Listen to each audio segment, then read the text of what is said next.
இந்த உலகத்தில் விருச்சிக ராசிக்காரர்களுக்குன்னு ஒரு ஜோதிடர் இருந்தால் அது அடியேன் மட்டும்தான். நீங்கள் அதனால் விருச்சிக ராசிக்காரர்கள் உலகத்தில் எங்கே இருந்தாலும் எங்கிட்ட தான் ஜாதகம் பார்க்கணும். இது என்னுடைய அன்பு கோரிக்கை. விருச்சிக ராசிக்காரர்கள் வாழ்க்கையில் என்னெல்லாம் நடக்குங்கிறத பார்க்குறோம். வகையில் ஒன்றுன்னா போயிடலாம். பாயிண்ட் நம்பர் 1, இந்த ஏப்ரல் 14க்கு அப்புறம் இந்த குரு பயிற்சி, இந்த ஏப்ரல் 14க்கு அப்புறம் நடக்க போகின்ற முதல் விஷயமே 5ஆம் இடத்து சனி பகவானோடு செவ்வாய் பகவான் இருக்கிறார் என்பதுதான். இந்த செவ்வாய் இந்த மே மாதம் 6ஆம் இடத்திலே ஆட்சி பெறுகிறார். ஆட்சி பெறுகின்ற செவ்வாய் என்ன செய்வார்? ஆட்சி பெறுகின்ற செவ்வாய் அதே மாதிரி இந்த விருச்சிக ராசிக்காரர்கள் எல்லாம் பார்த்தீங்கன்னா 5ஆம் இடத்தில் இருக்கிறார், 6ஆம் இடத்திற்கு செல்லுகிறார் செவ்வாய், ரைட்டு. 7ஆம் இடத்திலே சுக்கிர பகவான் ஆட்சி பெறுகிறார். ஆட்சி பெற்ற சுக்கிரனோடு அவர் நகர்ந்து அப்படியே 8ஆம் இடத்துக்கு போயிடுறார். ஃபஸ்ட்டு ஒரு 10 நாள் நிறைய காதல் வந்தது விருச்சிக ராசிக்காரர்களுக்கு. காதல் அடுத்ததாக முக்கியமான விஷயமாக நாம் பார்ப்பது என்னவென்றால், இந்த விருச்சிக ராசிக்காரர்களுக்கு 5ஆம் இடத்திலே குரு பகவான் 5ஆம் இடத்துக்குடையவர், அவர் 8ஆம் இடத்தில் இருக்கிறார். அதனால் தனப்பிராப்தி குறைகிறது. பணமே இல்லை விருச்சிக ராசிக்காரர்களுக்கு, கையில் பணமே இல்லை என்பதுதான் உண்மை. 2 கூடிய தனாதிபதி 8இல் மறைகிறார், 5 கூடிய புத்திரகாரகன் 8இல் மறைகிறார். இதை விட ஒரு மோசமான நேரம் இது இல்லை. இப்போ 2, 5 கூடியவர் 8இல் மறையும் பொழுது தனாதிபதி மறைகிறார் என்பதால் பண விஷயத்தில் ஒரு இதே கிடைக்காது, ஸ்திரத்தன்மை கிடைக்காது. ஸ்ரீமடம் உலகின் ஒரே விஸ்வரூப விஷ்ணு மாயா சாத்தன் மடம். ஜோதிட உலகின் சூப்பர் ஸ்டார் பிரம்மஸ்ரீ ராம்ஜி சுவாமிகள் அழைக்கிறார். ஸ்ரீமடம் வாங்க, சந்தோஷமா போங்க.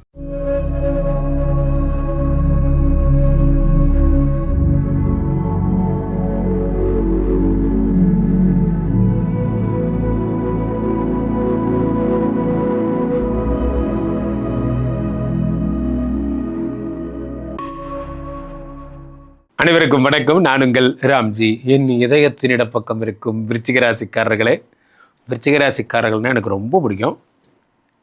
இந்த உலகத்தில் விருச்சிக ராசிக்காரர்களுக்குன்னு ஒரு ஜோதிடர் இருந்தால் அது அடியேன் மட்டும்தான். நீங்கள் அதனால் விருச்சிக ராசிக்காரர்கள் உலகத்தில் எங்கே இருந்தாலும் எங்கிட்ட தான் ஜாதகம் பார்க்கணும். இது என்னுடைய அன்பு கோரிக்கை. விருச்சிக ராசிக்காரர்கள் வாழ்க்கையில் என்னெல்லாம் நடக்குங்கிறத பார்க்குறோம். வகையில் ஒன்றுன்னா போயிடலாம். பாயிண்ட் நம்பர் 1, இந்த ஏப்ரல் 14க்கு அப்புறம் இந்த குரு பயிற்சி வரைக்கும் எப்படி இருக்கும் நண்பர்களே? ஒரு முக்கியமான விஷயம் நம்ம என்னவென்று பார்த்தோமே ஆனால், இந்த ஏப்ரல் 14க்கு அப்புறம் நடக்க போகின்ற முதல் விஷயமே 5ஆம் இடத்து சனி பகவானோடு செவ்வாய் பகவான் இருக்கிறார் என்பதுதான்.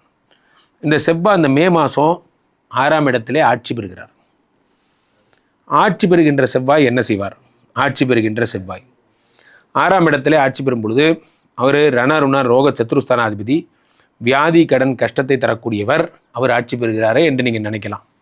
இல்லை, 6 கூடியவர் ஆட்சி பெறும்போது உங்களுடைய அவரே தான் ராசியாதிபதி என்பதால் லேண்ட் வாங்குவீங்க, வீடு வாங்குவீங்க, வண்டி வாங்குவீங்க, கார் வாங்குவீங்க, இதெல்லாம் வாங்குவீங்க.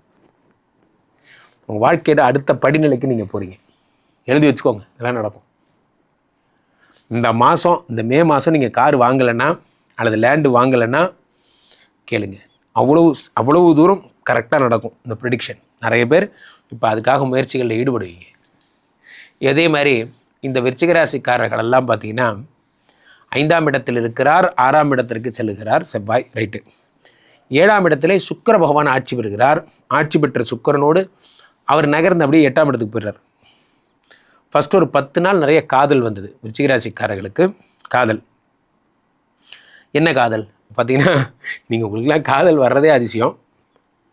அப்போ நீங்கள் 7ஆம் இடத்துல இந்த சுக்கிரன் போது காதல் ஆசை யாரை விட்டதோ பயங்கரமாக லவ்ஸ் வரும். இந்த 7ஆம் இடத்து சுக்கிரன் 8ஆம் இடத்துக்கு போயிடுறார். இப்போ 7ஆம் இடத்துல யார் இருக்கார் அப்படின்னா, 7ஆம் இடத்துல இவர் இருக்கார், சூரியன் வருகிறார் 15 தேதிக்கு அப்புறம். சூரியனோடு சேர்ந்த புதன் புதாதித்ய யோகத்தை தருகிறார். இந்த சூரியன் அங்கே சுக்கிரனும் புதனும் 8ஆம் இடத்துல. புதாதித்ய யோகத்தை தந்த சூரியன் என்ன பண்ணுறார்? சூரியன் உங்களுக்கு 10 கூடியவன் அவன் 7ஆம் இடத்துல இருக்கும் பொழுது, களத்திர ஸ்தானத்தில் இருக்கும்போது ஒய்ஃபு, இது வரைக்கும் உங்களுக்கு ஹெல்ப்பே பண்ணாத உங்களுடைய ஹஸ்பண்ட் இனிமேல் உங்களுக்கு ஹெல்ப் பண்ணுவார். உங்கள் கடையில் உங்களுக்கு ரொம்ப ஹெல்ப்பாக இருப்பார். இதெல்லாம் நடக்கும். இந்த 7ஆம் இடத்துல இருக்கக்கூடிய இந்த இவர் பார்த்திங்கன்னா சூரிய பகவான் 10 கூடியவர் இருப்பதால் வெளிநாடு ஏற்றுமதி இறக்குமதி செய்பவர்களுக்கு நல்ல நேரம். வெளிநாடுகளுக்கு நீங்கள் ஏதாவது ஒரு விஷயத்தை பண்ணுறீங்க, வெளிநாடுகள் போகிறது, வெளிநாட்டுக்கு ஏதாவது பொருட்கள் அனுப்புறது போன்றவெல்லாம் ரொம்ப நல்ல நேரமாக இருக்கும். 7ஆம் இடத்துல இந்த இவர் இருக்கும்போது, சூரியன் வரும்பொழுது. 7ஆம் இடம் என்பது பார்ட்னர்ஷிப் என்று பொருள்.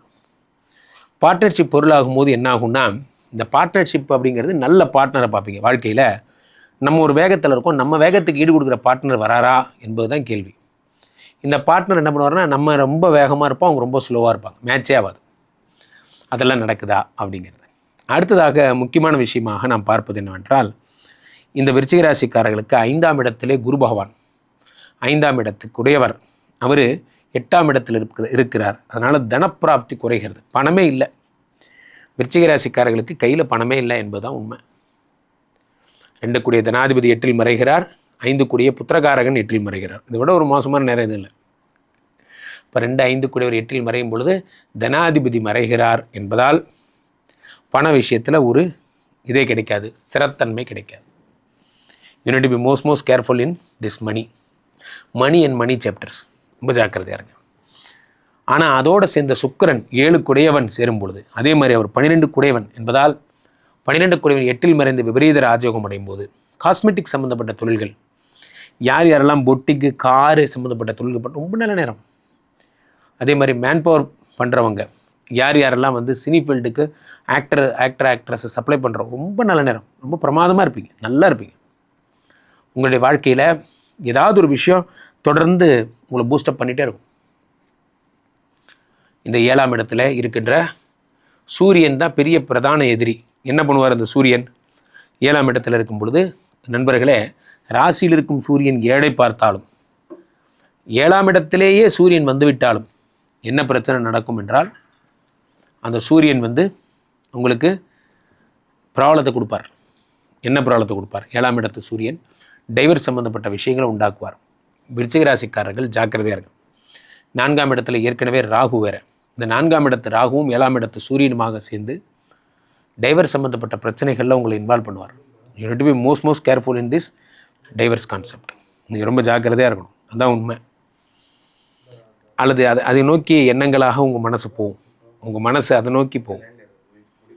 நீங்கள் பண்ணுறதெல்லாம் என்ன அப்படின்னு பார்த்தீங்கன்னா, நீங்கள் எப்படா இவர் விட்டு போகலாம், எப்படா இதை பண்ணலாம் போன்ற எண்ணங்கள் தான் உங்களுக்கு வருமே தவிர, உங்களுக்கு இதை க்ளோஸ் பண்ணணும், நல்லபடியாக வாழணும் போன்ற எண்ணங்கள் வராது. ரொம்ப ஜாக்கிரதையாக இருங்க. 4ஆம் இடத்து ராகு ரொம்ப நெருப்பாக செயல்படுற நேரம்.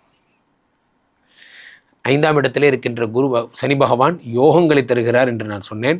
இவர் 5, 6, 7 தான் பார்க்குறார். 7ஆம் இடத்துல கூட சுக்கரன் ஒரு 10 நாள் பார்ப்பார். ஸோ அதனால் ஒரு விஷயம் புரிந்து கொள்ளுங்கள், விருச்சிக ராசிக்காரர்கள் ரொம்ப ஜாக்கிரதையாக இருங்க. டைவர்ஸ் பேப்பருக்கு வச்சுருந்தீங்கன்னா எடுத்து கீழே போட்டுருங்க, தயவுசெய்து வேண்டாம்.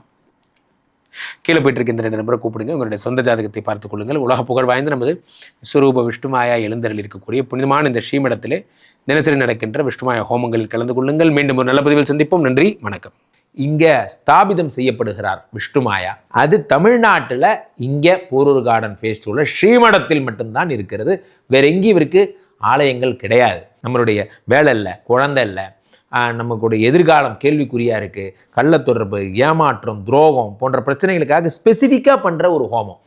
இந்த ஹோமம் 48 நாள் தினமும் பண்ணுறோம். இப்போ நீங்கள் புக் பண்ணுறீங்கன்னா இன்னிலேருந்து 48 நாள் இந்த ஹோமம் பண்ணி உங்களுக்கு அந்த பிரச்சனைகளை சேலஞ்சிங்காக சரி பண்ணி தரோம். ஸோ விஷ்ணுமாயா சாத்தனுடைய ஆலயத்திற்கு நீங்கள் வாருங்கள், இந்த ஸ்ரீமடத்திற்கு வாருங்கள், வந்து இந்த ஹோமத்தில் கலந்து கொள்ளுங்கள். இதை பற்றி தரவுகள் கீழே போயிட்டு இருக்க நம்பரை கேட்டு தெரிஞ்சு புக் பண்ணிக்கிட்டு இந்த ஹோமத்தில் நீங்களும் பங்கெடுக்கலாம்.